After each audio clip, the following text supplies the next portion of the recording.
লোকটা হলদে হয়ে যাওয়া দাঁতে এমনভাবে হেসে উঠল যে নিত্যানন্দের মনে হল কান্তবাড়ির পিশাচ থাকুক আর না থাকুক, এই লোকটা পিশাচের চেয়ে কোনো কিছুতেই কম হতে পারে না।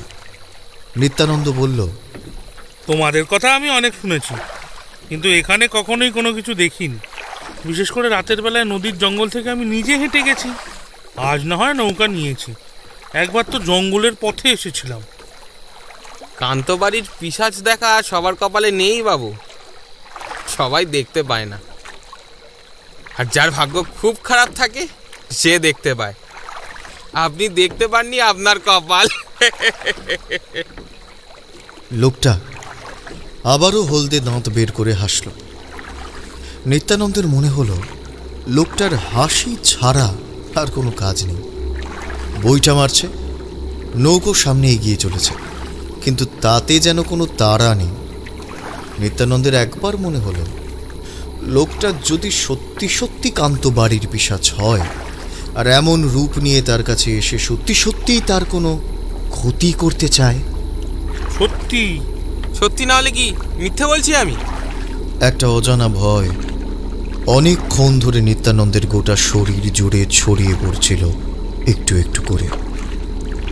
নিত্যানন্দ জানে না কিসের ভয়, অথচ নদীর জলে নৌকোটা অল্প অল্প দুলছে, যেন মনে হচ্ছে অজানা কোনো জায়গা থেকে অজানা কেউ তাদের এই নৌকোর দুলুনিকে নিয়ন্ত্রণ করে চলেছে।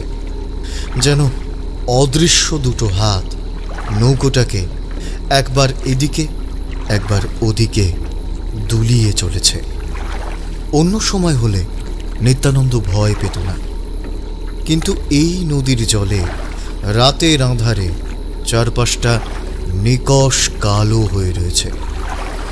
চাঁদের আলো আছে বটে, কিন্তু সেই চাঁদের আলোতে ভালোভাবে কোনো কিছু দেখা যায় না। তার চেয়েও বেশি হলো এই লোকটা। এই লোকটাকে দেখেই কেমন যেন গাটা শিরশির করে ওঠে। নদীর ধারে যখন এসে পৌঁছেছিল, নিত্যানন্দ লোকটাকে দূর থেকে দেখতে পায়। নৌকোটাকে ঘাটের দিকে নিয়ে আসার জন্য নিত্যানন্দ বলেছিল, এই মাঝি, এই ওপারে যাবি? লোকটা প্রথমে যেন শুনতে পায়নি। সামনের দিকে এমনভাবে তাকিয়েছিল যেন জলের ঠিক মাঝখানে অদৃশ্য একটা কিছু দেখে চলেছে। তখন সন্ধে একটু পেরিয়েছে, কিন্তু অন্ধকারটা এত বেশি ছড়ায়নি। তখনই নিত্যানন্দ লোকটাকে দেখে অবাক হয়েছিল। আর এখন সেই লোকটা তার সামনে বসে হলদে দাঁত বের করে হাসছে। নদীর এ প্রান্ত থেকে ও প্রান্ত ভালোভাবে দেখা যায় না। তারা চলেছে উত্তর থেকে দক্ষিণের পথে। এ পথে বেশ খানিকটা চলে গেলে তারপর আসবে নিত্যানন্দের গন্তব্য। সেখান থেকে আবার হাঁটা পথ। অনেক রাত হবে আজ বাড়িতে গিয়ে পৌঁছতে। সে কথা নিত্যানন্দ যেমন জানে, তেমন জানে কান্তবাড়ির পিশাচের কথা। তবে আজ পর্যন্ত তার সাথে মোলাকাত হয়নি। লোকটা গুনগুন করে কি যেন সুর বেঁধে চলেছিল। নিত্যানন্দ বুঝতে পারে না। গ্রাম্য মাঝির দল এমন গুনগুন করে অনেক গান করে। গান মাঝি করছে, কিন্তু নিত্যানন্দের বারবার মনে হচ্ছিল জলের শব্দের সঙ্গে সঙ্গে আরও একটা কেমন যেন শব্দ ভেসে আসছে। ঠিক একটা অদ্ভুত শব্দ। মাটির নিচ থেকে কোনো একটা হাঁড়ির ভেতরে মুখ রেখে কেউ যদি একটানা সুর বেঁধে চলে, তাহলে যেমন শব্দ হয়, ঠিক তেমন নিত্যানন্দ হঠাৎ মাঝিকে ডেকে প্রশ্ন করে, একটা শব্দ আসছে বলে মনে হচ্ছে না? শুনতে পাচ্ছ? কিসের শব্দ বলো তো ওটা? মাঝি এতক্ষণ ধরে শব্দটা শুনতে পায়নি। এইবার নিত্যানন্দের কথা ভালো করে শুনে বাতাসে কান পাতল। আর চাঁদের অল্প আলোয় নিত্যানন্দ দেখতে পেল মাঝির মুখটা কেমন যেন হয়ে গেল। প্রচণ্ড একটা ভয় মাঝিকে চাপটে ধরেছে যেন এই মাত্র। বাতাসে কান পেতে মাঝি যেটা শুনতে পেয়েছে সেটা মৃত্যুর ডাক ছাড়া আর অন্য কিচ্ছু নয়। আরে কি হলো? অমন থম মেরে গেলে কেন? কিসের শব্দ ওটা? মাঝি ধরপর করে কাঁপতে লাগলো। তার হাতের বৈঠাটা ততক্ষণে থেমে গেছে। এতক্ষণ ধরে যার কথা আপনি বলে চলেছিলেন বাবু, তার ডাক ওটা। কান্তবাড়ির পিশাচ যখন আসে তখন তখন তখন ওই ডাক শোনা যায়। ও নিশ্চয়ই আজ রাতে আবার বেরিয়েছে নদীর তলা থেকে। ও নিশ্চয়ই আসবে। অন্য কোনো সময় হলে নিত্যানন্দ ভয় পেত না। এই আঁধার রাতে আলো আঁধারির মাঝে জলের মধ্যে মাঝির সঙ্গে বসে থাকতে থাকতে এমনিতেই তার গাটা ছমছম করছিল। তারপরেই অদ্ভুত ডাক, চারপাশে শীতল হাওয়া, সব কিছু মিলিয়ে নিত্যানন্দের গোটা শরীর কেমন যেন শিরশির করে উঠতে লাগলো। যেন জলের তলা থেকে কি একটা এইমাত্র জল থেকে বাইরে বেরিয়ে অন্ধকারে মিশে গিয়েছে। চিৎকার করে লাফিয়ে উঠল মাঝি। তার হাত থেকে বৈঠা পড়ে গেল। সে কোনো রকমে দু হাত জড়ো করে বলল, বাবু বাবু সাঁতার জানেন তো? আমার সঙ্গে আসুন। নৌকায় থাকলে ও কিছুতেই ছাড়বে না, জলের মধ্যে থাকলে তবু বাঁচা। জলে ডুবে ডুবে সাঁতার দিয়ে যাই, চলুন। তুমি পাগল হয়েছো নাকি? যদি কিছু থাকে তাহলে জলের মধ্যে নামলেও যে আমরা বাঁচতে পারবো তার কি নিশ্চয়তা আছে? তুমি বুঝতে পারছো না? বৈঠাটা কেন ফেললে? নিত্যানন্দ নৌকোর ওপর দাঁড়িয়ে হতভম্ব হয়ে রইল। মাঝি তখন ভয়ে থরথর করে কাঁপছে। তার দু হাত জোড়া, চোখের কোণে জল, গোটা মুখে ভয় ছড়িয়ে আছে। এমন সময় নিত্যানন্দের পেছনের দিকের জলের থেকে কি যেন একটা বেরিয়ে এলো। একটা কালো অদ্ভুত বিভৎস মূর্তি। তাকে ভালো করে দেখা যায় না, শুধু বোঝা যায় মানুষের চেয়ে প্রায় ৩-৪ গুণ লম্বা হবে সেই মূর্তি। এতক্ষণ ধরে শুনতে পাওয়া সেই বিভৎস ডাকটা প্রচন্ডভাবে শোনা গেল। মাঝি নৌকো থেকে লাফিয়ে পড়ল জলে। নিত্যানন্দ লাফাবার সময় পায়নি। সে পেছনের দিকে ঘুরে তাকাতে দুটো লাল মস্ত বড় বড় চোখ আর সাদা ফ্যাকাশে অনেকগুলো দাঁতের শাড়ি দেখতে পেল। এটা মানুষ হতে পারে না, অন্য কিছু। কিন্তু এটা কি সেটা বোঝার আগেই জিনিসটা ঝাঁপিয়ে পড়ল নিত্যানন্দের ওপর। দেশলাই কাঠির মতো ভেঙে পড়ল ছোট ডিঙি নৌকোটা। আর নিত্যানন্দ সেই অজস্র দাঁতের শাড়ির মধ্যে কোথায় যেন হারিয়ে গেল। শুধুমাত্র একটা তীব্র চিৎকার শোনা গেল। মাঝি লাফিয়ে পড়েছিল জলে। লাফিয়ে পড়েই ডুব দিয়ে তারপর কোনো রকমের সাঁতার কেটে খানিকটা দূরের দিকে গিয়ে যখন মুখ তুলল, তখন দেখতে পেল চারপাশের জল শান্ত হয়ে গেছে। কান্তবাড়ির জলে যেন কিছুই হয়নি। এতক্ষণ ধরে যা হয়ে চলেছে সবকিছুই স্বপ্ন। মাঝির গোটা শরীর জলে ভিজে গেছে, ফুঁপিয়ে কাঁদছে সে। কোনো রকমে কোমরে জড়িয়ে রাখা কাপড়টাকে হাত দিয়ে জাপটে ধরে সে। তারপর এগোতে লাগে পাড়ের দিকে। স্বয়ং মৃত্যুর হাত থেকে আজ সে বেঁচে ফিরেছে। স্বয়ং কান্তবাড়ির পিশাচের হাত নেমে এসেছিল তার ডিঙির উপরে। আর না, আর কান্তবাড়ির জলে সে ডিঙি নিয়ে যাবে না।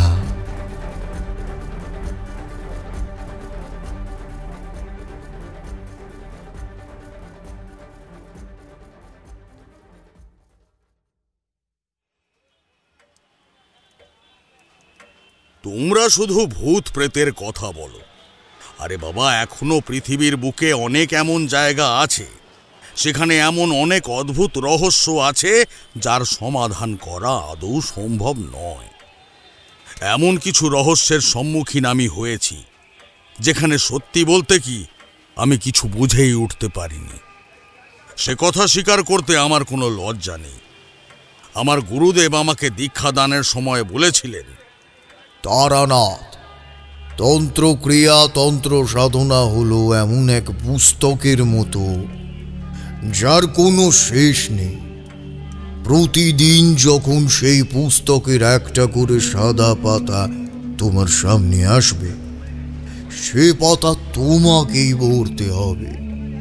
অথচ তুমি যে পাতা ভরবে তার পরিপ্রেক্ষিতে আর একটা পাতা তোমার জন্য অপেক্ষা করবে। তন্ত্রক্রিয়া, তন্ত্র সাধনার কোনো শেষ নেই। তবু গোটা পৃথিবীতে এমন অনেক রহস্য লুকিয়ে আছে যার সমাধান তুমি করতে পারবে না। আপনি তো এমন অনেক অদ্ভুত অলৌকিক কিছুর সম্মুখীন হয়েছেন। তার সব কিছুই কি তন্ত্রমন্ত্র বা ভৌতিক অলৌকিক ব্যাপার, নাকি অন্য কিছুও আছে? ঠাকুরমশাই, আপনি অদ্ভুত ঘটনার কথা তো অনেক বলেছেন, এবার এমন ঘটনার কথা বলুন যা আসলেই বড় অদ্ভুত, যার কথা আমরা আজ পর্যন্ত শুনিনি। অদ্ভুত ঘটনা আমার কাছে অনেক আছে, যার কিছুই সমাধান আমি করতে পারিনি। তা যেমন অদ্ভুত তেমন অলৌকিক। আবার যা কিছু সমাধান করতে পেরেছি তাও অনেক সময় অদ্ভুত অলৌকিক হয়ে ওঠে। সামান্য ঘটনা আমার কাছে অদ্ভুত মনে হলেও তোমাদের কাছে তা হয়তো মনে হবে তেমন কিছু নয়। আবার যা আমার কাছে মনে হয় তেমন কিছু নয়, তা তোমাদের কাছে আসলে অনেক কিছু হয়তো। আমাদের মনের ভাবনা চিন্তা সবসময় আলাদা থাকে, তাই আমাদের কাছে এক একটা ঘটনা হয় এক এক রকম। সে যাই হোক, তোমরা যখন বলছো তাহলে তেমন একটা কথাই বলি তোমাদেরকে। এমন সব কিছুর সূচনা কিন্তু হয়েছিল অন্যভাবে। আমি আর কিশোরী আজ যখন তারানাথের বাড়ি আসবো বলে বেরিয়ে পড়েছি, এমন সময় দেখি পথের মাঝখানে একটি লোক রাস্তায় শুয়ে আছে। পরে বুঝতে পেরেছিলাম লোকটি কোনো কারণে নেশা করেছে। নেশাগ্রস্ত অবস্থায় লোকটি রাস্তার মাঝখানে শুয়ে আছে। তার মাথা থেকে গল গল করে রক্ত বেরোচ্ছে। অনেকেই তাকে সাহায্য করবার জন্য সামনে এগিয়ে যাচ্ছে বটে, কিন্তু লোকটি কাউকেই সাহায্য করতে দিচ্ছে না। লোকটার হাতে একটা লাঠি, কিন্তু সেই লাঠি নিয়ে সে সামনের দিকে আসা লোকদের উদ্দেশ্যে মারছে আর চিৎকার করে কি যেন বলছে। তার কথা কিছুই বুঝতে পারলাম না, কিন্তু রক্ত বেরিয়ে আসতে দেখে একজনকে বললাম, আরে কি করছেন কি আপনারা? লোকটা মরে যাবে তো, ওনাকে একটু তুলে একটু সেবার ব্যবস্থা করুন। আরে কি বলছেন? দেখছেন না সামনে কেউ গেলেই তাকে মারছে। ওকে বাঁচাতে গিয়ে একজন লাঠির আঘাতে হয়েছে। ওই যে দেখুন, দোকানদারের কাছে বসে আছে।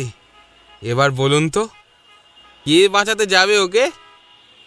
লোকটা সকাল সকাল নেশা করে এমন অবস্থা করেছে আমাদের। কিশোরী কিছু বলল না, চুপ করে গেল। তারপর সামান্য তেলে ভাজা নিয়ে আমি ট্রাম লাইন থেকে যখন বেরিয়ে এলাম, তখন হঠাৎ করে কিশোরীর মুখে শুনতে পেলাম একটা কথা। লোকটার চোখের দৃষ্টিটা দেখেছিলে?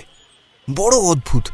দেখে মনে হলো লোকটা দেখছে না, চোখ বন্ধ করে আছে। আহা, চোখ বন্ধ হয়ে আসলে তাতে আপত্তি কিসের? তুমি বুঝতে পারছো না। প্রথমে মনে হয়েছিল লোকটা বোধহয় যন্ত্রণার কারণে কিংবা নেশাগ্রস্ত অবস্থার জন্য চোখ বন্ধ করে আছে, কিন্তু পরে মনে হলো লোকটার চোখের মনি নেই, চোখটা সাদা হয়ে আছে। আমি একটু অবাক হলাম। কিশোরী হয়তো ভুল দেখে থাকতে পারে, কিন্তু এমন একটা কথা কিশোরী বলবে কেন? যে যুক্তিতর্ক দিয়ে সমস্ত অলৌকিক কথা বিচার করতে ভালোবাসে, সে এমন একটা ব্যাপার নিয়ে।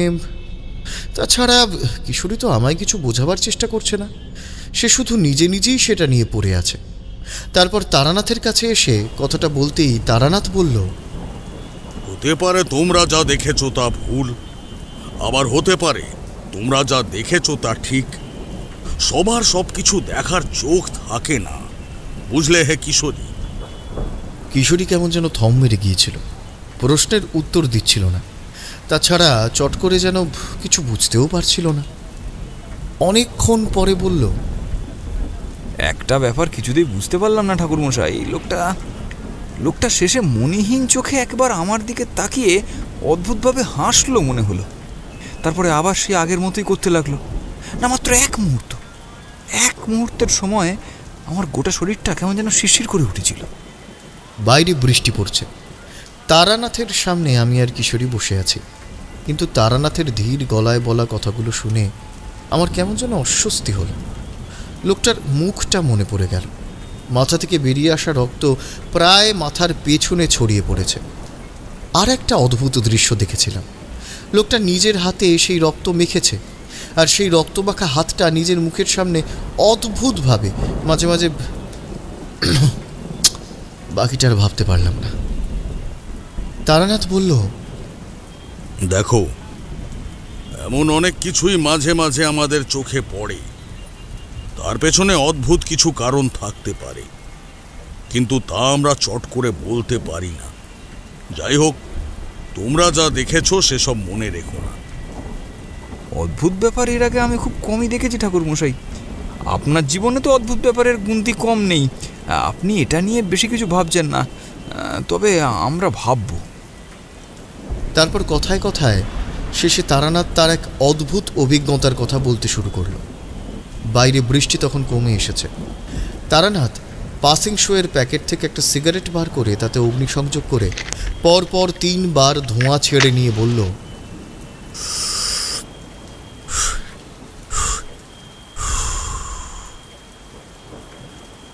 তখন গ্রীষ্মের সময়। গ্রীষ্মকাল বাংলাদেশে তখন বড় অদ্ভুতভাবে নেমে আসত। কখনো কখনো দিনের বেলা রোদের দাবদাহে মানুষ কষ্ট পেলেও সন্ধ্যের পর কাল বৈশাখী কিংবা ঝড় বৃষ্টিতে বড় আমোদ হতো। তবে মাঝে মাঝে গ্রীষ্মকাল কিন্তু হতো অন্যরকম। এই মনে করো, টানা কয়েক সপ্তাহ ধরে বৃষ্টি হলো না, ঝড় হলো না। তাতে রোদের দাবদাহ যেমন বাড়ত, তেমন ধীরে ধীরে খরা দেখা দিত। গ্রীষ্মকালে খরার সময় মাঠের পর মাঠ, ধানের জমি, ফসল সব নষ্ট হয়ে যেত, মানুষের দুর্দশা বাড়ত। তেমনই এক গ্রীষ্মকালে আমি গিয়ে পৌঁছেছিলাম উত্তরের পথে এক গ্রামে। সেই গ্রামের নাম যতদূর মনে পড়ছে সম্ভবত মুকুন্দপুর। তা গ্রামে গিয়ে পৌঁছেছি দুপুরের দিকে। গ্রামের উত্তরের দিকে রয়েছে একটা বড় নদী। সেই নদীর এ প্রান্ত থেকে ও প্রান্ত দিনের বেলাতেও ভালোভাবে দেখা যায় না। সে যাই হোক, নদীর ধারের পথ ধরেই হাঁটছিলাম। গরমের সময় নদীর দিক থেকে ভেসে আসা ঠান্ডা হাওয়ায় মন প্রাণ যেন জুড়িয়ে যাচ্ছিল। নদীর জলে একবার স্নান সেরে নেব কিনা ভাবছি, এমন সময় একটি নৌকার দেখা পেলাম। ছোট্ট একটা ডিঙি নৌকা, যে নৌকা দিয়ে জেলেরা মাছ ধরে তেমন নৌকা। নৌকার উপর বসে আছে এক মাঝি। নৌকা নিয়ে ভেসে চলেছে উত্তর থেকে দক্ষিণের পথে। তা আমি বললাম, ও মাঝি, গ্রামের নাম কি? নদী কতদূর গেছে? গ্রামের নাম সে বলল। নদী অনেক দূর পর্যন্ত গেছে। এই গ্রাম ছাড়িয়ে আর 5টা গ্রামের পাশ দিয়ে এই নদী চলে গেছে দক্ষিণের দিকে। তারপর মাঝি জিজ্ঞাসা করল, আপনি কোথা থেকে আসছেন ঠাকুরমশাই? আপনাকে তো এখানে কখনো দেখতে পাইনি। আমি এখানকার মানুষ নই, এসেছি অনেক দূর থেকে। নদীর জল দেখে বড় ভালো লাগলো, তাই এলাম। ভাবছি একবার স্নান করে নি। রোদের আলো থাকতে থাকতে স্নান সেরে নিন ঠাকুরমশাই। অন্ধকার নামলে কিন্তু এই কান্তবাড়ির জল হয়ে যায় ভয়ানক। রাতের আধারে এই কান্তবাড়ির নদীর জলের কাছে আসতে নেই। আমরা মাঝি, আমাদের ভয়টা কম। তাছাড়া জলে থাকতে থাকতে আমাদের আর ওসব কিছু হয় না। কিন্তু নতুন লোক জলে পেলে ও কিন্তু নিজের কাছে নিয়ে যেতে চায়। আমি মাঝির কথা শুনে অবাক হয়ে গেলাম। মাঝির শেষের দিকের কথাগুলো কেমন যেন। এই নদীর নাম তাহলে কান্তবাড়ি। ততক্ষণে মাঝি নৌকা নিয়ে এসেছে একদম নদীর ঘাটের কাছে। ডিঙিটা বেঁধে ওপরে উঠে এলো সে। খালি গা, পরনে ধুতির মতো ছোট করে জড়িয়ে রাখা একটা কাপড়, আর হাতে একটা জাল। মাছ ধরছিল সে। সেই মাছ নিয়ে সে গ্রামের দিকে এগোতে লাগলো। আমিও তার সঙ্গ নিলাম। জিজ্ঞাসা করলাম, আচ্ছা, কান্তবাড়ি নদীর কাছে রাতের বেলা জলে নামা ভালো নয়, এটা কেন বললে? তাই তো দেখে আসছি ঠাকুরমশাই, আজ পর্যন্ত এমনটাই দেখেছি। বিশেষ করে নতুন লোক রাতের বেলা কান্তবাড়ির নদীর কাছাকাছি এলে ও তাকে নিয়ে যাওয়ার চেষ্টা করে। অবাক হলাম। কান্তবাড়ির ব্যাপারে আরো ভালো করে জানা দরকার। মাঝির সঙ্গে হাঁটতে হাঁটতে গ্রামের ভেতরে ঢুকে এসেছি। এক সময় মাঝি বলল, ঠাকুরমশাই, মনে হচ্ছে আমার কথা শুনে আপনার কৌতূহল হচ্ছে। হ্যাঁ ঠাকুরমশাই, কান্তবাড়ি নিয়ে কৌতূহল দেখানো ভালো নয়। তারপরেই যেন মাঝি মত বদলে নিয়ে বলল, আপনি যদি কিছু শুনতে চান তাহলে গ্রামের বাইরে ওই বট গাছের তলায় অপেক্ষা করুন। আমি বাড়িতে যাব আর আসব। রাত হয়ে গেছে, এখন বাইরের কেউ বাড়িতে গেলে আমার বউ বড় রাগ করবে। ওই বট গাছের তলায় থাকুন, আমি কিছুক্ষণের মধ্যেই ফিরে আসছি। হ্যাঁ, দুটো মুখে দিয়ে চলে আসবো, আবার জলে নামতে হবে যে। মাঝি আমায় সেখানে বট গাছের তলায় রেখে চলে গেল। ঘণ্টা খানেক পরে সে আবার যখন এলো, তার পরনে আবার নতুন কাপড়, অনেকটা গামছা কিংবা লুঙ্গি জাতীয় কাপড় জড়িয়ে রাখা, গায়ের উপর একটা জাল। রাতের বেলা সে মাছ ধরতে যাবে। আমায় ইশারা করতে আমি তার সঙ্গে সঙ্গে হাঁটতে লাগলাম। হাঁটতে হাঁটতে মাঝি বলতে লাগলো, কান্তবাড়ি আগে এমন ছিল না। সেবার যখন গ্রামে খরা হলো, কান্তবাড়ির জল একদম শুকিয়ে যাওয়ার জোগাড়। কান্তবাড়ি তখন হেঁটে পারাপার হওয়া যায়। তখন এক তান্ত্রিক আসলো আমাদের গ্রামে। সে তান্ত্রিক বলল, ওই নদীর জলে এক পুজো করতে হবে। সেই পুজো করলেই নাকি বিপদ কেটে যাবে, কিন্তু তার জন্য একটা ভয় থাকবে আমাদের। ভয়? কিসের ভয়? তান্ত্রিক বলেছিল একটা পুজো করে ওই নদীর জল আর কমতে দেবে না সে, বরং এর থেকে বেড়ে উঠবে। কিন্তু তার জন্য গ্রাম থেকে 3টে বলি দিতে হয়েছিল ওই নদীতে। বাচ্চা বলি? বাচ্চা নয়, 3জন মানুষকে বলি দিতে হয়েছিল ওই নদীর জলে। সে অনেক আগের কথা, তখন আমি অনেক ছোট। একদিন রাতের বেলা, তখন প্রবল বৃষ্টি, ঘরের মধ্যে বাবা এসে ঢুকলো হুড়মুড় করে। মা ছোটবেলায় মরেছে, বাপ আর আমি দুজনে সংসার টানতাম। তখন আমি অনেক ছোট। বাপ সকালে রান্না বান্না করে বেরিয়ে যেত, সারাদিন এখানে ওখানে ঘুরে বেড়াতো। রাতের বেলা বাপ ফিরে আসতে একটু ঘুমোতে যেতাম। একদিন ঝড় বৃষ্টির মধ্যে বাপ ঘরে ঢুকে এসে বলল, সাবধানে থাকবি, কান্তবাড়ির জলে কোনো এক পুজো হবে, তার জন্য গ্রাম থেকে 3 জনকে ওরা বলি দেবে। হ্যাঁ, সাবধানে থাকবি, সাবধান, হ্যাঁ সাবধান। আমি সাবধানে রইলাম, কিন্তু বাবা বোধহয় সাবধানে থাকতে পারলো না। 2 দিনের মাথায় রাতের বেলা ফিরল না। কোথায় যে গেল কেউ জানে না। গ্রাম থেকে সেবার অনেকজন নিরুদ্দেশ হয়ে গেছিল। কেউ কেউ বলে আমার বাপের নাকি বলি হয়নি, নদীর জলে থাকা মাঝিদেরও ছেড়ে দেয়। বলি হয়েছে যারা মাটিতে থাকে, তাদের মধ্যে 2 পুরুষ আর 1 মহিলার। কিন্তু তাছাড়া কয়েকজন মাঝি এক রাতে হঠাৎ করে উধাও হয়ে গেল। সেই দলে আমার বাবাও ছিল। আমার বাপ আর বাকি 2 জন একসঙ্গে মাছ ধরতে বেরিয়েছিল সেই রাতে। তারা যে কোথায় গেল সে কথা কেউ জানে না। কথা বলতে বলতে আমি মাঝির সঙ্গে গিয়ে পৌঁছালাম কান্তবাড়ির জলের কাছে। চাঁদের আলো জলে পড়ে নিষ্কলঙ্ক একটা ভাব টুকুকে যেন ধুয়ে মুছে মোচন করার চেষ্টা করছে। চারপাশে শীতে ঠান্ডা একটা হাওয়া গায়ে এসে ধাক্কা দিচ্ছে। গ্রামের ভেতরের বাতাস আর নদীর ধারের বাতাস দুটো যেন আলাদা। তা মাঝি ভাই নৌকা নামালো আর বলল, আর কোনোদিন বাপটাকে দেখিনি। তারপর এই শুনতে পেলাম কান্তবাড়ির কথা। নদীর জলে রয়েছে পিশাচ। ওই পিশাচ বাইরের কাউকে ছাড়ে না। জলে থাকা মাঝিদের কোনো ক্ষতি করে না সে, কি জানি কেন। তুমি নিজে তাকে দেখেছো? যদি প্রাণের ভয় না থাকে তাহলে আমার সঙ্গে নৌকায় আসুন। আসুন ঠাকুরমশাই, আপনাকে সেসব কথা বলবো। যদি কপালে থাকে আপনি কান্তবাড়ির পিশাচ দেখতে পাবেন। দোনামোনা করে নৌকায় উঠে পড়লাম। দাঁড়ে একটা লম্বা ঠেলা দিয়ে খেয়া এগিয়ে গেল নদীর জলের দিকে। যেন মনে হলো পাড় থেকে কালো অন্ধকারের মধ্যে আমরা মিলিয়ে গেলাম কোথায় যেন। তারানাথ একটানা এতক্ষণ কথা বলে থামতেই কিশোরী বলে উঠল, তাহলে কান্তবাড়ির জলে কিছু একটা আছে জানার পরেও আপনি সেই মাঝির সঙ্গে রাতের অন্ধকারে সেই জলে নামলেন?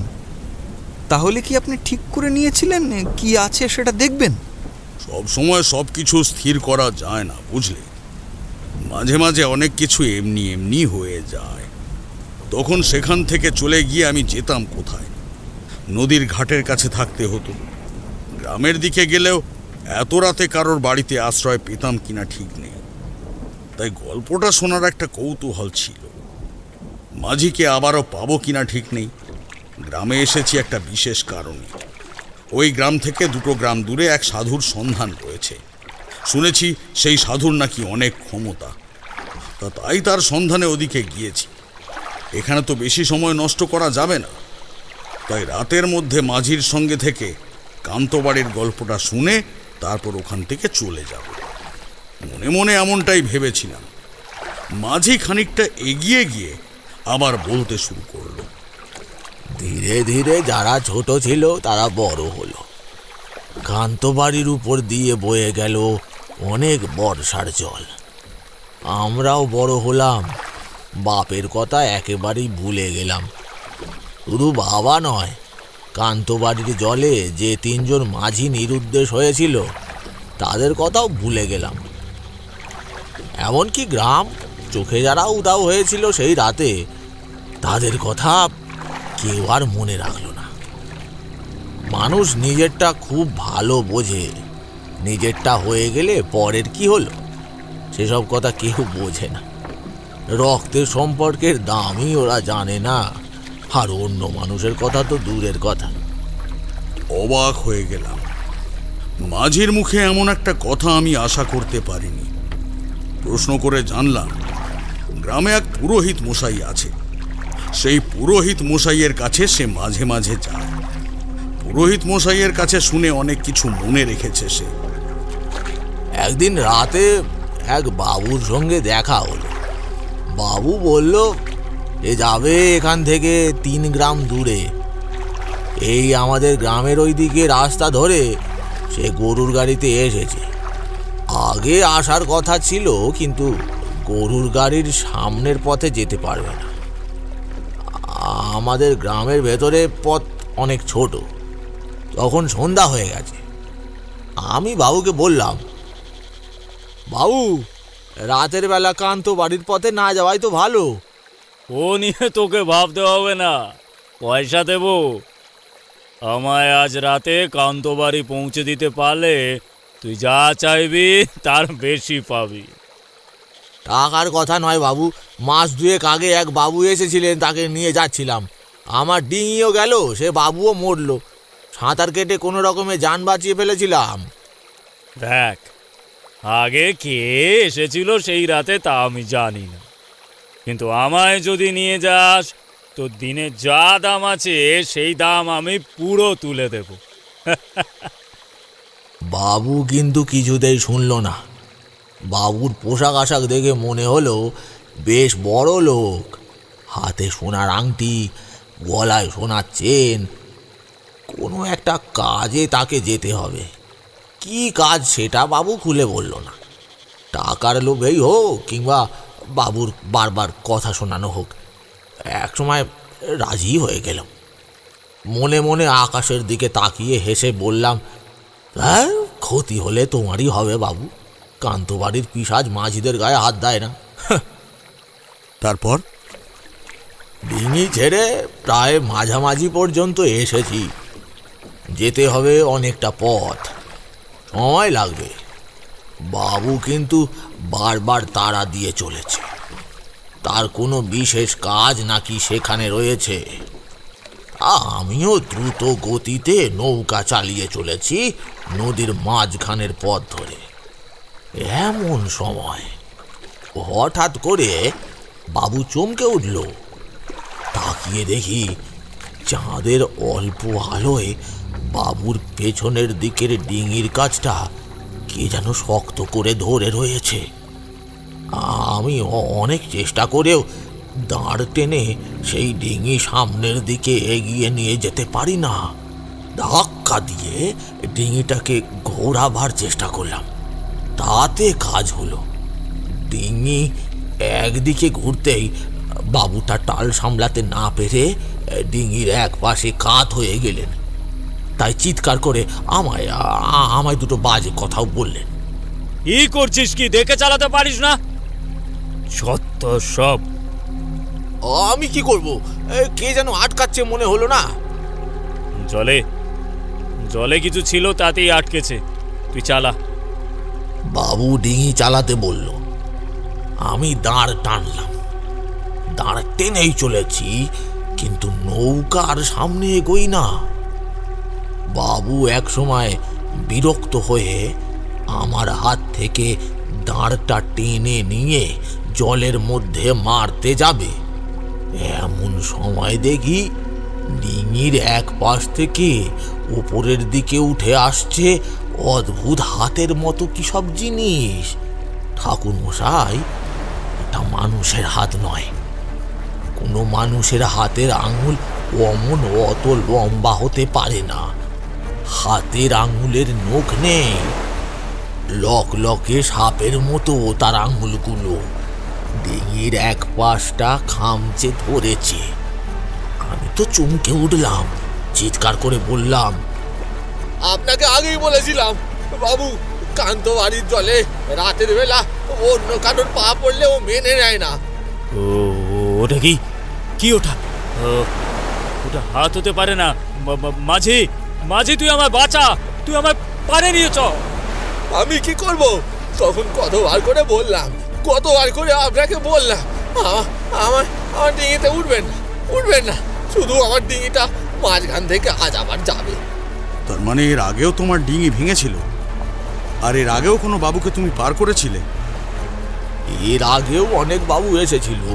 তার নাম কি যেন বলেছিল, নিত্যানন্দ। তাকে নিয়ে পার হওয়ার সময় এমন ঘটনাই ঘটেছিল, কিন্তু অনেক দিন কিছু হয়নি। তাছাড়া বাবু টাকার লোভ দেখালেন, আমিও তো তাতে ভেসে গেছিলাম। কি করব বলুন, গরিব মানুষ, টাকা ছাড়া যে আর কিছুই বুঝতে পারি না ভালো করে। কিন্তু বাবু তখন ভয় পেয়েছে বুঝলাম, কিন্তু আমি মনে মনে ভাবলাম আজ রাতও আমার জন্য ভালো হবে না। সঙ্গে সঙ্গে দ্রুত গতিতে নৌকাটা টানতে টানতে পাহাড়ের দিকে নিয়ে যাওয়ার চেষ্টা করলাম। বাবু ততক্ষণে ভয়ে কাঁপতে শুরু করেছে। আমাদের পেছনে জলের মধ্যে বিস্তর গোলমালের শব্দ, যেন জলের মধ্যে কেউ ঝাঁপাতে ঝাঁপাতে আমাদের দিকে এগিয়ে আসছে। বুকের ভেতর ধুকধুকনি শব্দটা কিভাবে আটকে রেখে দিলাম ঠাকুর মশাই, তা আমি জানি। দেখি জলের মাঝ বরাবর প্রায় জলটাকে তোলপাড় করতে করতে আমাদের দিকে এগিয়ে আসছে কি যেন একটা। তার মাথাটা একবার মাত্র জলের উপরে উঠেছিল। সে যেন মানুষের মাথা নয়, মানুষের মাথার থেকে অন্তত 3-4 গুণ বড় একটা মাথা, লাল টকটকে চোখ, মুখের ভেতরে যেন অজস্র দাগ, যেন একটা দুটো নয়, হাজার হাজার দাঁত তার মুখের। গোটা শরীর কালো কুচকুচে, জলের ভেতর থেকে উঠে এসেছে বলে শরীর থেকে জল টপ টপ টপ টপ করে পড়ছে। চাঁদের আলোয় তার দিকে তাকাতে আমি যেন পাথরের মতো হয়ে গেলাম ঠাকুর মশাই। কিন্তু জীবন বাঁচানোটা সবচেয়ে বেশি জরুরি। হ্যাঁ, বাবু ততক্ষণে আরেকটু সরে এসেছে আমার দিকে। প্রাণপণে দাঁড় টানছি, আর পেছন থেকে ছুটে আসা সেই বিভৎস কান্ত বাড়ির পিশাচের দিকে তাকিয়ে দেখছি। বাবু চিৎকার করে উঠল। দেখি বাবুর পায়ের কাছটায় জল থেকে উঠে এসেছে কালো রঙের লম্বা সেই হাতের মতো জিনিসটা। ওরে বাবা, সেটা বাবুকে চেপে ধরেছে। আমার হাত ভেঙে গেল। মাঝি, মাঝি, তুই আমার বাঁচা। মাঝি, আমি কি আর বাবুকে বাঁচাবো? আমি তখন প্রাণ বাঁচাবার তাল খুঁজছি। বাবুর একটা হাতে কালো জিনিসটা হঠাৎ করে একটা হ্যাঁচকা টান দিল। আমি বাবুর অন্য হাত চেপে ধরলাম। সে এক ভীষণ যুদ্ধ। দাঁড় টানা বন্ধ করে দিতে হয়েছে।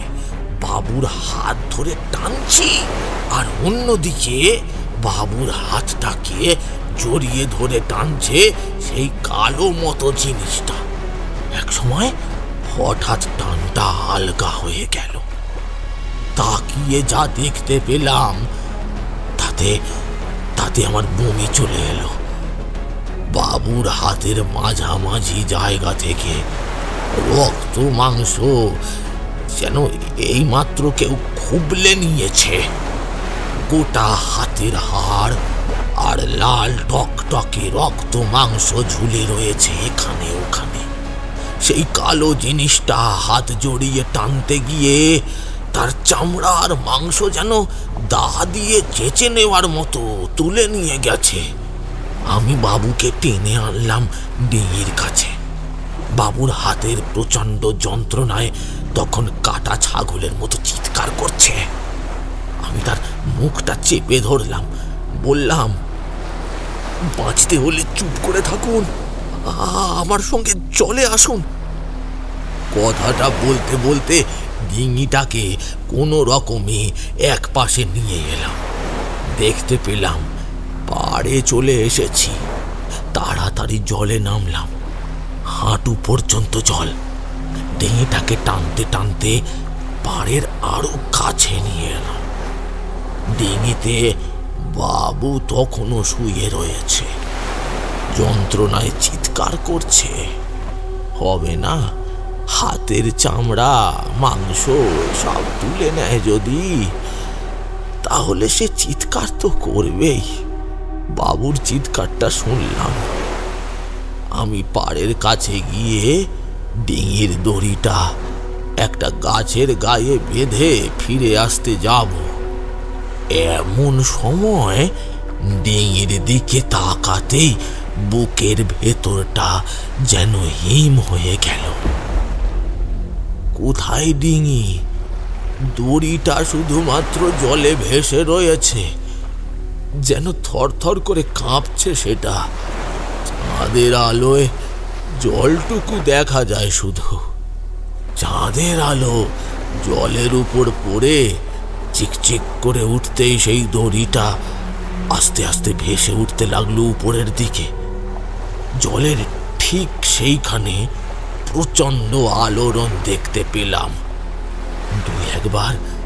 তারপর দড়িটা ভেসে উঠতেই দেখলাম দড়ির এক প্রান্তে বাঁধা রয়েছে একটা কালো রঙের কাঠ। গোটা ডিঙিটা ভেঙে চুরে জলের মধ্যে মিশে গেছে কোথায় যেন। মাথায় হাত রেখে বসে পড়লাম। মহাজনের কাছে টাকা নিয়ে ডিঙি কিনেছিলাম, এখন যে কি হবে জানি না। দুবার যখন তোমার সঙ্গে এমন হয়েছে, তাহলে তুমি আবার আমায় তোমার ডিঙিতে আনলে কেন? আবার যদি তোমার কোনো ক্ষতি হয়ে যায়? আমার আর ক্ষতি হবে না ঠাকুর মশাই। কান্ত বাড়ির পিশাচ আজ কারোর ক্ষতি করে না। যদি সে মাঝি হয়, জলেই তার দিন কাটে। তার উপর একবারও দৃষ্টি ফেলে না কান্ত বাড়ির পিশাচ। যেসব ঘটনা বললাম তা আজ থেকে অনেক দিন আগে। তারপর মহাজনের কাছে সব কথা বলে আবার নতুন করে একটা ডিঙি নিলাম। এখন সবাই কান্ত বাড়ির পিশাচের কথা জানে, তাই অসুবিধা হয়নি। আপনাকে বললাম না, বাড়িতে নিয়ে যাওয়া যাবে না। বউ বাইরের লোক সঙ্গে দেখলে বড় চেঁচামেচি করবে, তাই আপনাকে যেতে বারণ করলাম। এইবার বলুন ঠাকুর মশাই, আপনি যে সাহস করে আমার সঙ্গে কান্ত বাড়ির জলে এসেছেন, পেছনের দিকে একবার খেয়াল করে দেখেছেন? মাঝির কথা শুনে এতক্ষণ পর আমার কেমন যেন অদ্ভুত মনে হলো। এতক্ষণ সে একভাবে কথা বলে চলেছে, এখন পিছনের দিকে তাকিয়ে কি দেখতে বলছে সে? পিছনের দিকে তাকালাম, আর তারপর দেখতে পেলাম জলের মধ্যে পেছনের দিক বরাবর কখন যেন কালো একটা অন্ধকার আস্তে আস্তে জমাট বাঁধতে শুরু করেছে। ব্যাপারটা এতক্ষণ চোখে পড়েনি। আকাশে চাঁদের আলো আছে, কিন্তু সেই চাঁদের আলো থাকা সত্ত্বেও পেছনের দিকের কালো অন্ধকার ভেদ করে আর কিছু ভালোভাবে দেখা যায় না। চমকে উঠলাম, তাহলে কি কান্ত বাড়ির পিশাচ আজ আমাদের পিছু নিল সত্যি? মনের মধ্যে তখন অনেক কিছু চলছিল, অনেক কিছু জানার ছিল। এমন একটা ঘটনা ঘটে যাওয়ায় আর কিছু প্রশ্ন করতে পারলাম না। মাঝি তখন দাঁড় টানতে শুরু করেছে আর জোরে জোরে বলছে, ভেবেছিলাম আপনি তান্ত্রিক মানুষ, আপনার বোঝার ক্ষমতা আছে, আপনাকে কিছু করতে পারবে না, কিন্তু এখন দেখছি কাজটা বড় ভুল হয়ে গেছে। আমার ক্ষতি করা অত সহজ হবে না মাঝি, তুমি চিন্তা করো না। তুমি যেমনভাবে দাঁড় টেনে চলেছো তেমনভাবেই টেনে চলো, তুমি তোমার মতো চলো। মাঝি বোধহয় আমার কথায় একটু সাহস পেল। সে দাঁড় টানতে লাগলো, আর পেছনে তাকিয়ে কালো অন্ধকারটাকে দেখতে পাচ্ছি আমি। মনে হচ্ছে জলের ওপর থেকে একটা শব্দ এদিকে এগিয়ে আসছে। আর ঠিক সেই সময় একটা অদ্ভুত শব্দ শুনতে পেলাম, ঠিক যেন অনেক দূর থেকে কোনো একটা শব্দ ভেসে আসছে। মাটির তলার গভীর থেকে কোনো ফাঁকা হাঁড়ির মধ্যে মুখ ঢুকিয়ে কেউ যদি শব্দ করে, তাহলে যেমন শব্দ হয় তেমন শব্দ খানিকটা। আর সেটা শুনতে পেয়েই মাঝি বোধহয় ভয় পেয়ে গেল।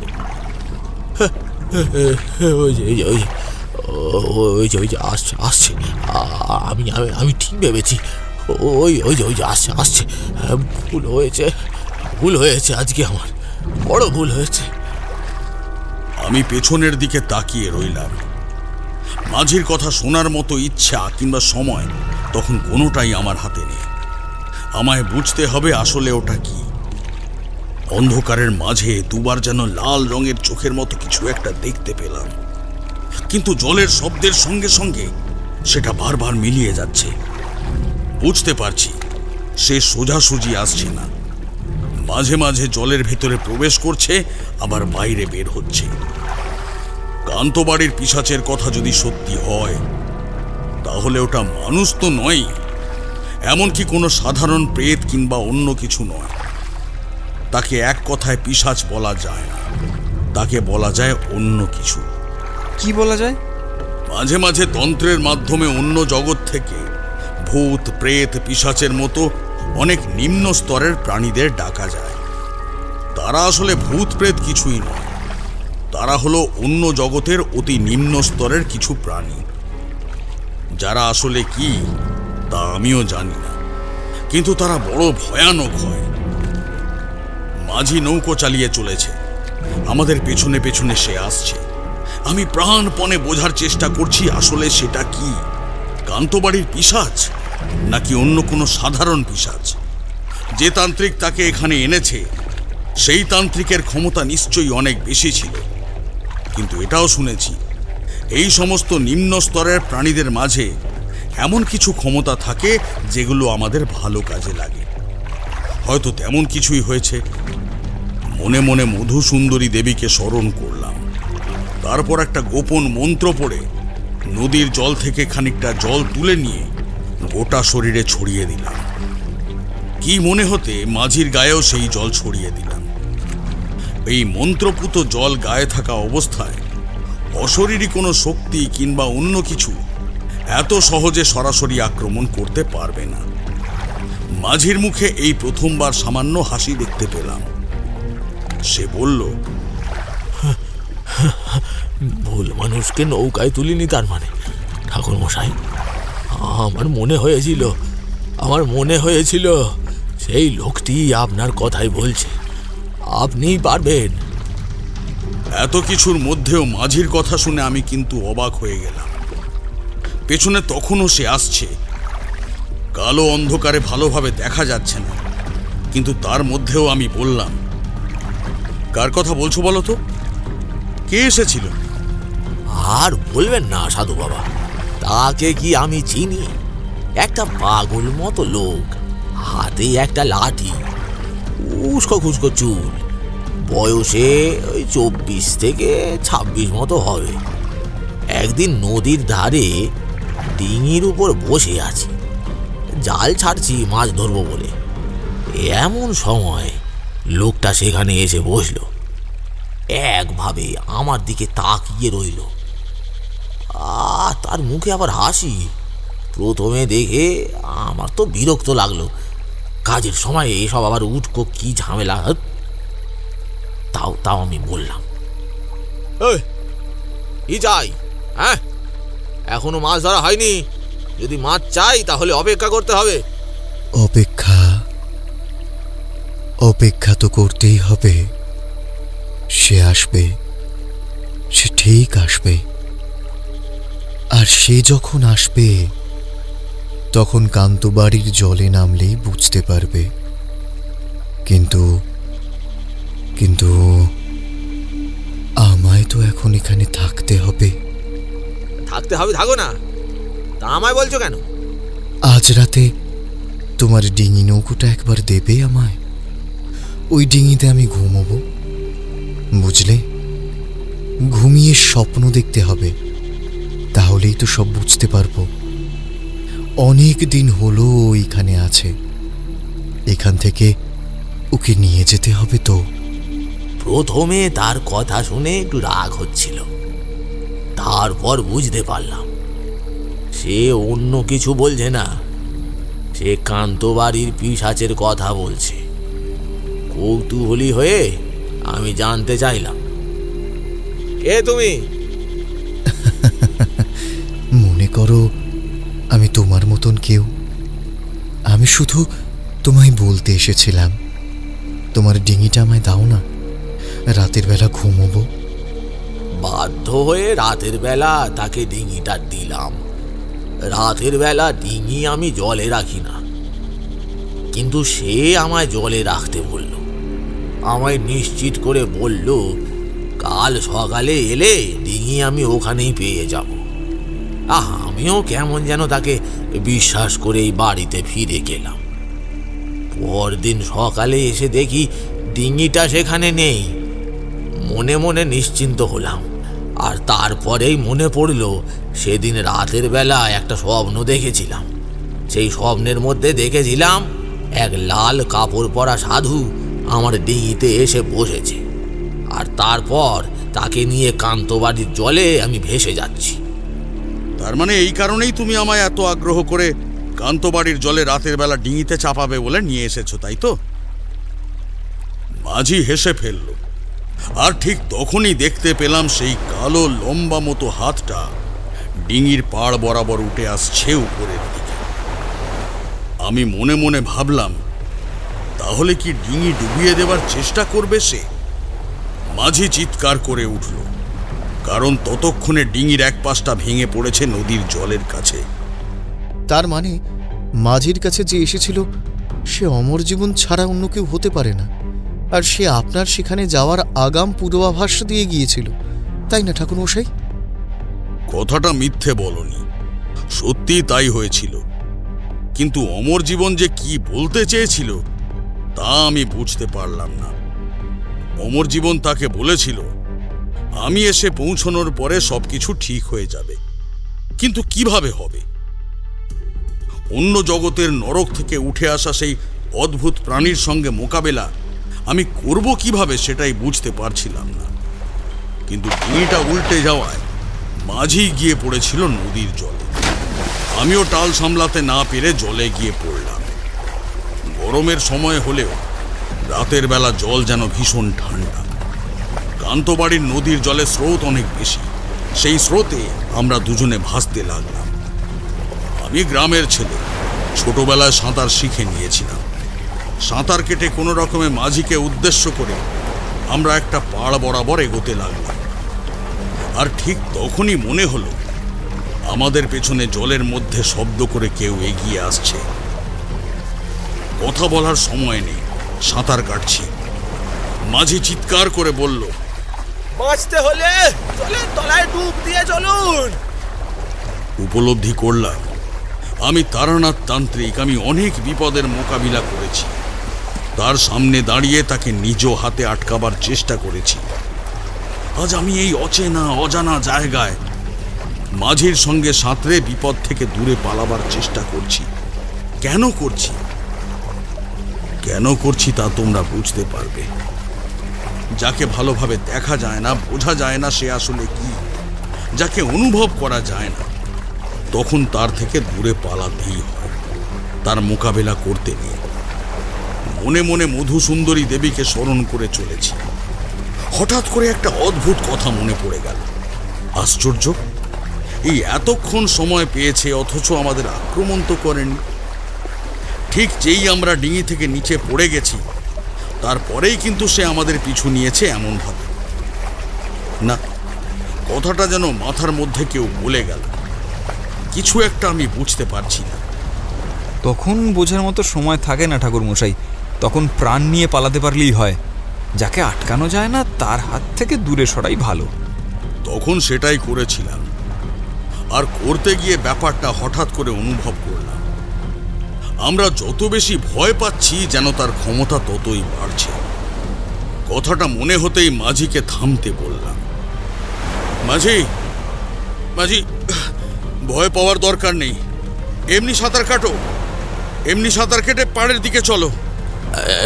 মাথা খারাপ হয়ে গেছে ঠাকুরমশাই, ও আমাদের পেছনেই আছে।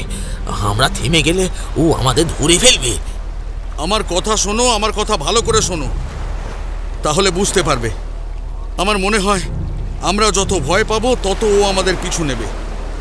আমরা ভয় না পেলেও আমাদের কিচ্ছু করবে না। তাছাড়া ওই জল মন্ত্রপুত করে তোমার গায়ে আমি ছড়িয়ে দিয়েছি, ওতে শক্তি আছে, তাতেও সরাসরি আমাদের কোনো ক্ষতি করতে পারবে না। মাঝি কি বুঝলো কি জানি, সাঁতার কাটার গতি কমিয়ে দিল। আমিও ধীরে ধীরে এগোতে লাগলাম সামনের দিকে। চাঁদের আলোয় চারপাশটা দেখা যায়, অন্ধকার ছড়িয়ে থাকলেও পিছনের দিকে সেই জলের শব্দটা শোনা গেল। জলের মাঝে তার দুই চোখ বিস্তারিত হয়ে উঠতে লাগলো। আমি মনে মনে ভাবলাম, সে আসছে, সত্যি সত্যি সে আসছে, সত্যি দ্রুত গতিতে আমাদের দিকে এগিয়ে আসছে। আমরা আস্তে আস্তে পাড়ের দিকে এগোচ্ছি। ঠিক এমন সময় পেছনে সেই জলের শব্দটা যেন আস্তে আস্তে কমে আসতে লাগলো। মনে হলো এতক্ষণ যে আমাদের দিকে এগিয়ে আসছিল সে হঠাৎ থমকে গেছে, কিংবা কোনো কারণে পথ বদলে নিয়েছে। মাঝি আর আমি অনেকক্ষণ ধরে জলের মধ্যে ঠায় এক জায়গায় ভেসে রইলাম। তারপর আস্তে আস্তে সাঁতার কেটে গেলাম পাড়ের দিকে।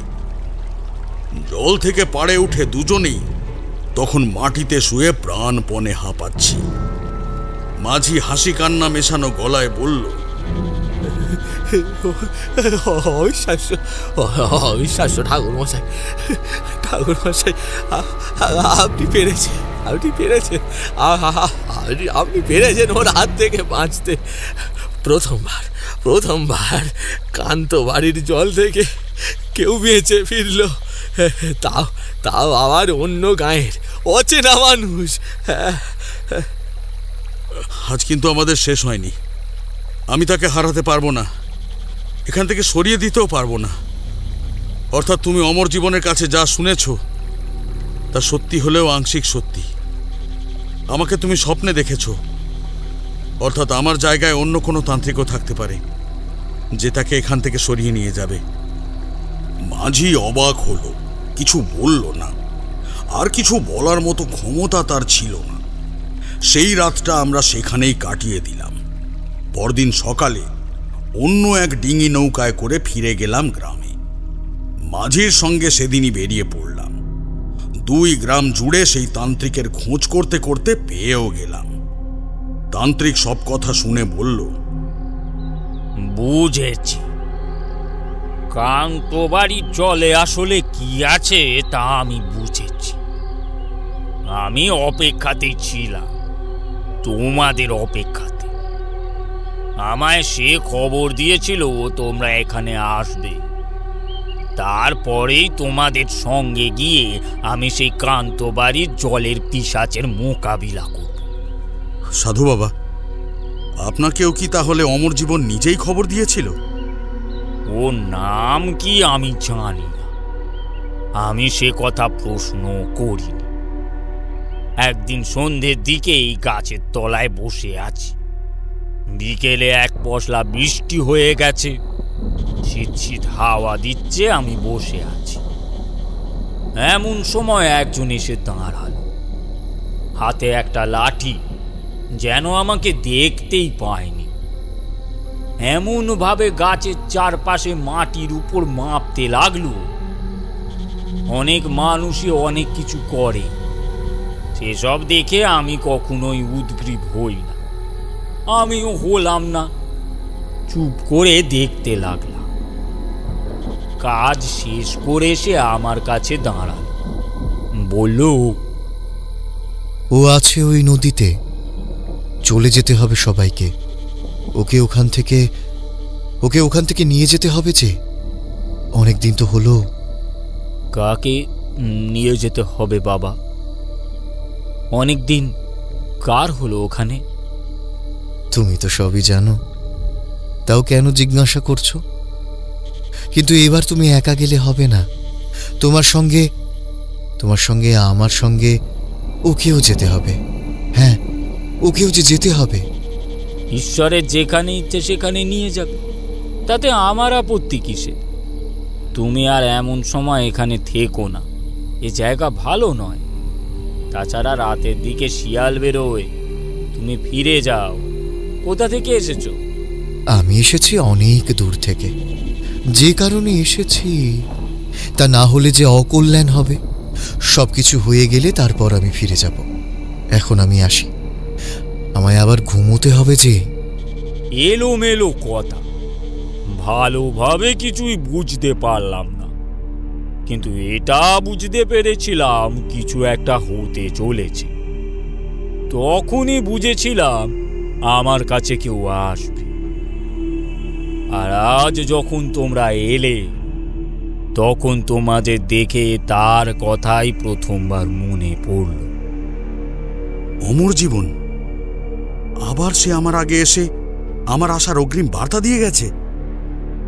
গোটা শরীর কেমন যেন শিরশির করে উঠল। বুঝতে পারলাম চোখের কাজটা ভিজে গেছে। সাধুর পাশে বসে পড়লাম।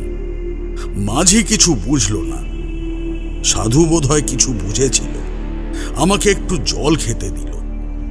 তারপর বেশ খানিকটা সময় নিয়ে সেই সন্ধ্যের সময় আমরা সেখান থেকে বেরিয়ে এলাম, কান্ত বাড়ির জলের সেই পিশাচকে সেখান থেকে উদ্ধার করব বলে।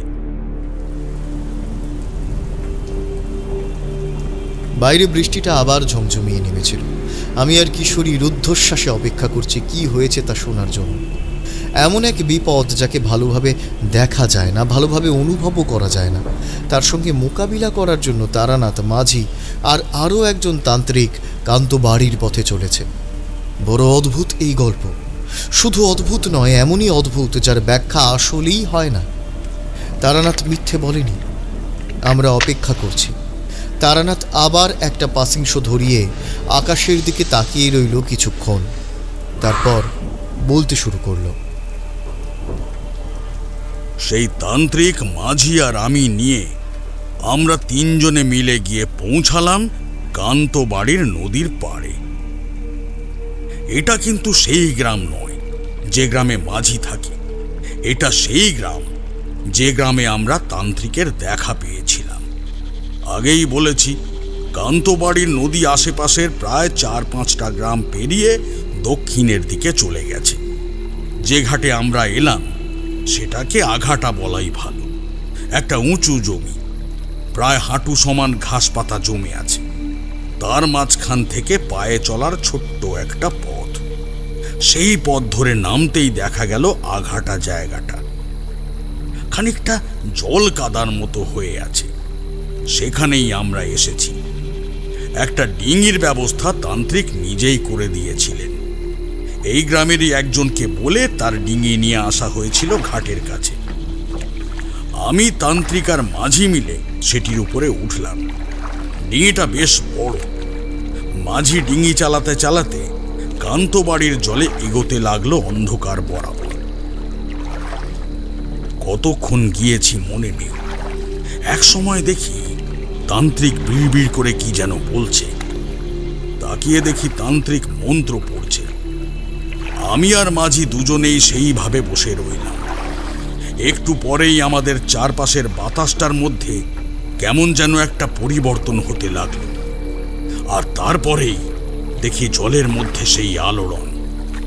একটু দূর থেকে কি যেন একটা ভাসতে ভাসতে আমাদের দিকেই এগিয়ে আসছে। চারপাশের কালো অন্ধকার যেন একসাথে তাকে উদ্দেশ্য করে জড়ো হচ্ছে। সাধুর চোখ বন্ধ করে থাকা অবস্থাতেই বললেন, তোমরা কেউ নৌকো থেকে নামবে না, জলও স্পর্শ করবে না। ও কিন্তু এসে গেছে। জল স্পর্শ করলে এই মুহূর্তে তোমাদের মধ্যে কাউকে আমি বাঁচাতে পারবো না। ওকে এই স্থান থেকে ওর জগতে ফিরিয়ে নিয়ে যাওয়ার জন্য এক বিশেষ প্রক্রিয়া আমাকে করতে হবে।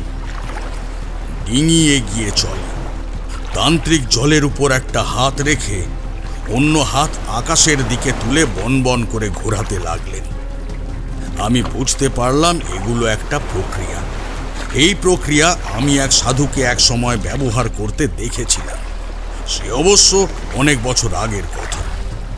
এতদিন পরে সেই প্রক্রিয়ায় তান্ত্রিককে করতে দেখে বুঝতে পারলাম যে তান্ত্রিকের ক্ষমতা অনেক বেশি। এই প্রক্রিয়া আমি নিজেও এখনো পর্যন্ত শিখে উঠতে পারিনি। তান্ত্রিক নিজের হাত ঘুরিয়ে চলেছে, আর জলের মধ্যে একটা আলোড়ন শুরু হয়েছে। ঠিক তারপরেই খানিকটা দূর থেকে সেই শব্দটা শুনতে পেলাম, আগের দিনের মতো।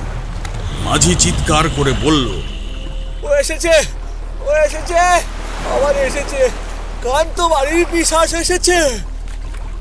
তান্ত্রিক কিন্তু কিছুই বলল না, সে নিজের কাজ করে দেবে। আমি মাঝিকে চুপ করে বসতে বললাম। জলের মধ্যে ততক্ষণে যেন একটা আলোড়ন শুরু হয়েছে আবার, কিন্তু এই আলোড়ন ওই কান্তবাড়ির পিশাচের আলোড়ন নয়। তান্ত্রিক যেখানে হাত রেখে মন্ত্র পড়ে চলেছে, ঠিক সেইখানে সেই আলোড়ন হয়ে চলেছে। মাথার ওপর তার ঘুরতে থাকা হাতটা বন্ধ হয়েছে, আর তারপরেই মনে হলো জলের মধ্যে ঠিক সেই জায়গায় প্রকট হতে শুরু করেছে এক অদ্ভুত আলো।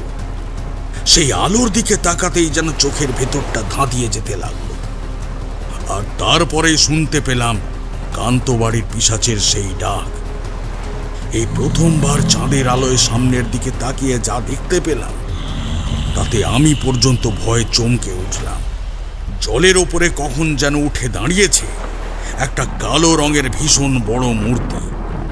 মানুষের চেয়ে 4-5 গুণ কিংবা তারও বেশি বড় হবে। একটা কালো অন্ধকার মেঘ হঠাৎ করে আকাশ থেকে নেমে এসেছে নিচের দিকে।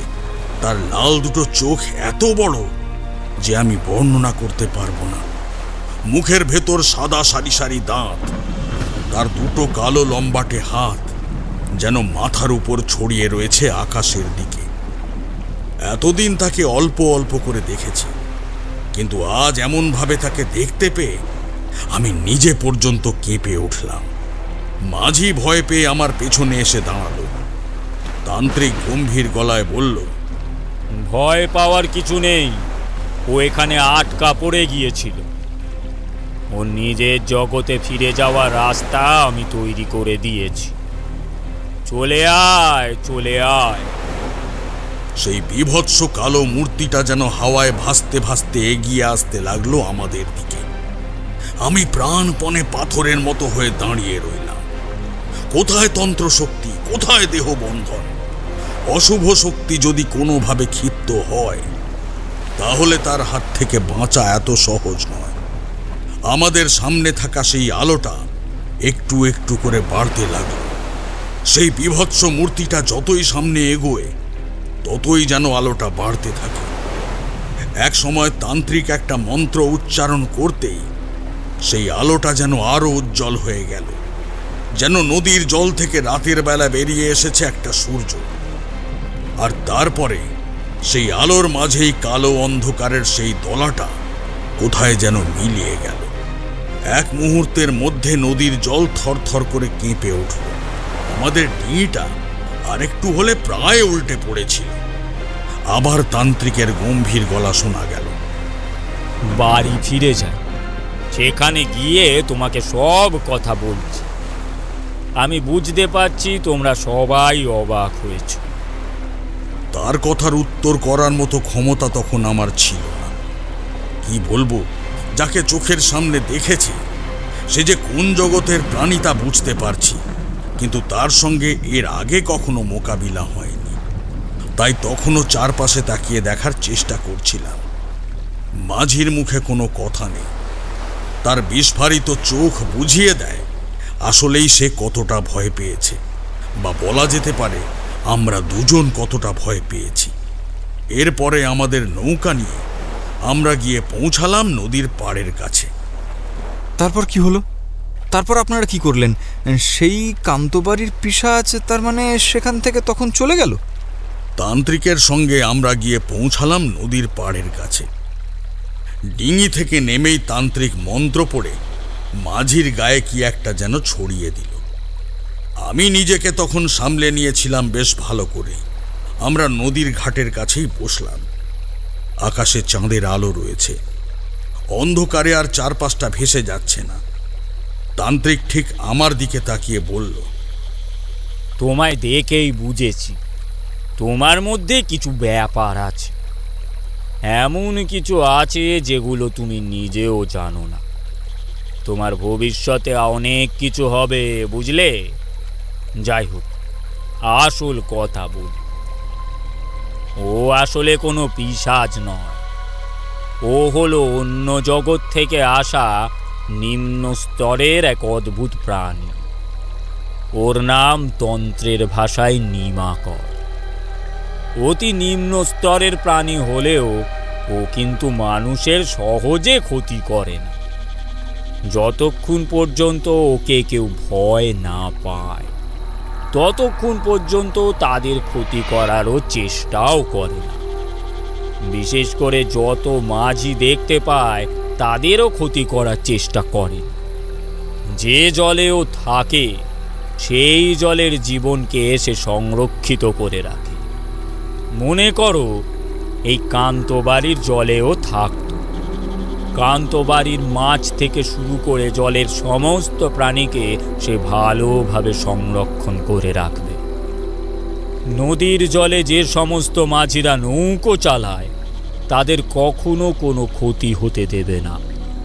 কিন্তু ওই একটাই কারণ, ভয় পেলে ও চট করে আক্রমণ করে। বিশেষ করে বাইরের কোনো লোক থাকলে করবেই। যে তাকে এখানে এনেছিল সে নিশ্চয়ই নদীর জল যাতে কমে খরা না হয় তার জন্যই এনেছিল। অনেক বছর আগে কোনো এক তান্ত্রিক এই কাজ করেছিল। আমাদের গ্রামে তখন খরা দেখা দিয়েছিল। সে খরা থেকে বাঁচাবার জন্য এসে এমন কাজ করেছিল। কিন্তু তার জন্য তো আমাদের গ্রাম এত বছর ধরে ভয়ে ভয়ে ছিল। ভয় তো থাকারই কথা। আসলে ওই নিমকর নামের ওই অদ্ভুত প্রাণীর আসল কোনো শরীর নেই। অন্ধকারকে আশ্রয় করে সে নিজের শরীর তৈরি করে। দুটো লাল জ্বলন্ত চোখ আর মুখের ভেতর হাজার হাজার দাঁত। এই হলো তার লক্ষ্য। তাছাড়া যেখানে যত বেশি অন্ধকার সেখানে তত বেশি বড় হয়। কিন্তু জলের মধ্যেই সে থাকে, জলের বাইরে আসে না। তার মানে আপনি বলতে চাইছেন ওই নিম্ন স্তরের প্রাণী এখানে এসে শুধু এই আশেপাশের গ্রামের সাহায্যই করেছিল? যারা মরেছে তারা অকারণে ভুল ভেবেই মরেছে? ও কাউকে মারেনি। জলের মধ্যে পড়া অবস্থায় যে অন্ধকার তৈরি করে সে নিজের শরীর তৈরি করেছিল, সেই অন্ধকারের মধ্যে যে কোনো জীবন্ত মানুষ প্রবেশ করলে সে ওই অন্ধকারেই মিশে যাবে, আর তার সঙ্গে চলে যাবে সেই অদৃশ্য জগতে। আমার বাবা আর আমাদের গ্রামের দুজন যে রাতে এই নদীতে আনা হয়েছিল সেই রাতেই হারিয়ে গিয়েছিল। তাদের কথা কিছু বলতে পারবেন? সে কথা আমি বলতে পারবো না বাপু। তবে শুনেছি এই পিশাচকে কোনো জায়গায় স্থাপন করার জন্য 3টে বলি দিতে হয়। হয়তো তোমার বাবা কিংবা বাকিদের বলি হয়েছিল। আবার এটাও হতে পারে তারা সেই রাতে এই নদীর জলে কোনো কারণে হারিয়ে গিয়েছিল। কারণ কান্তবাড়ির পিশাচ মানে যে নাম তোমরা দিয়েছ, তার পক্ষে তখন তাদেরকে মারা সম্ভব ছিল না। তার কাছে তখন সকলেই অচেনা। রাতের অন্ধকারে যদি ওরা অমন অন্ধকার দুটো লাল চোখ দেখে ভয় পেয়ে থাকে, তাহলে তাকেও নিয়ে যাবে। কোনো কিছু বুঝতে পারছিলাম না। তান্ত্রিকের কথায় অনেক কিছুই পরিষ্কার হলেও তাকে দেখতে কেমন তা তখনও পর্যন্ত কেমন যেন একটা ধোঁয়াশায় রয়ে গেল। শেষ রাত্রের দিকে মাঝি সেখান থেকে ফিরে গেল। আমি সেই তান্ত্রিকের কাছেই রইলাম। কয়েকদিন তান্ত্রিকের সঙ্গে থেকে বুঝেছিলাম তান্ত্রিক বেশ ক্ষমতাশালী, সে অনেক কিছুই করতে পারে। আর তার সঙ্গে থাকতে থাকতে বেশ কয়েকটা ব্যাপারে আমি জেনেছিলাম। তারপর তার সঙ্গে কিছুদিন কাটিয়ে সেখান থেকে রওনা দিয়েছিলাম।